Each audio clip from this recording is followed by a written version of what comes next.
మరి నిరుద్యోగులందరూ ఎందుకు ప్రచారం చేస్తున్నారు కాంగ్రెస్ పార్టీని ఓడగొట్టడానికి? నిరుద్యోగులకి 2 నెలలకు గుర్తొచ్చిరా? ఒక్కొక్కటి 4 ఏళ్ళ 5 ఏళ్ళకెళ్ళి 10 ఏళ్ళకెళ్ళి చదువుకుంటారు. అన్నలు చెల్లెలు అక్క చెల్లెలు నెలకు 5,000 హాస్టల్ ఫీజు కట్టుకుంటా ఉన్నాం అన్న.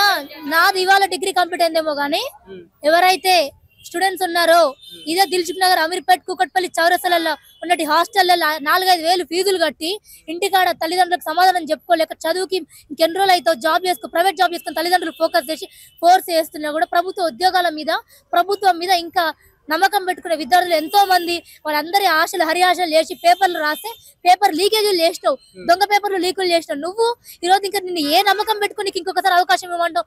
ఆడబిడ్డని ఆ సునీత గారిని అడ్డు పెట్టుకుని ఆమె ఒక మహిళ, ఆమెకి ఏది కూడా చేత కాదు, ఆమె ఏది కూడా కబ్జాలకి రాదు, మెయిన్ రోడ్ మీద ఆమెను గెలిపించి ఆమె వెనకలంగా ఉండి నువ్వు ఒక బినామీ పేరు మీద కబ్జాలు చేద్దామని చెప్పేసి ఈ రోజు నువ్వు ఇంత ప్రచారం చేయడానికి సిద్ధం అవుతా ఉన్నావు. ఆవిడ ఎట్లా ఆడపిల్లను చేవెళ్ళ చెల్లెలు కూడా అదే ఆడబిడ్డలు, 3 ఆడపిల్లలు మరణించారన్నారు. ఆ తల్లిదండ్రులకు సమాధానం చెప్పి రాపో, అప్పుడు ఇక్కడికి వచ్చి ఈ చేవెళ్ళ బిడ్డల గురించి చెప్పి ఈ సునీతమ్మకు ఓటు అడుగు. అప్పటివరకు నీకు ఓటు అడిగే అర్హత ఈ జూబ్లీ హిల్స్ నియోజకవర్గంలో లేదు అని చెప్పేసి మేము చాలా కఠినంగా చెప్తా ఉన్నాం.